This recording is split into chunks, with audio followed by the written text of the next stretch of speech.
ఏటమ్మా ఈ కూరగాయలు ఈ పళ్ళు రేట్ అయిపోయి ఇలాగైతే అవులు తింటారు అవులు కొంటారమ్మా.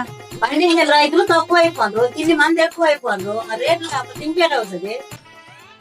అప్పా ఎవడు ఈ టైం అప్పుడు అత్త అని పిలుస్తాడు. మరి శంకర్ నువ్వా రా రా రా రా. అడిగి సీని కారం 30 ఇచ్చినావంటే నీ పని అవుతుంది. ఏం సంగ్రే మా అమ్మ కొంచెం చక్కెర అయింది. బాక్సులా కాదు నీకు అరిచిచ్చింది. అది కూర్చోరు రారా.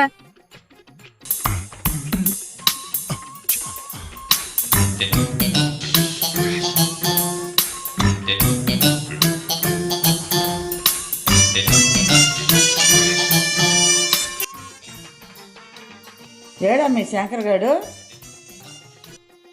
నేను నీకు ముందే చెప్పాను ఆడ పెద్ద దొంగలని. ఎందుకని మేము కలుస్తాను వాడు ఏడు దొంగలాడండి. అక్కడ 50 రూపాయలు తీసుకుని పారిపోతాను. నేను చూడగానే అక్కడ పెట్టాను. అవునా అంత దొంగలు కదా చిన్నప్పటి నుంచి దొంగే. అమ్మో.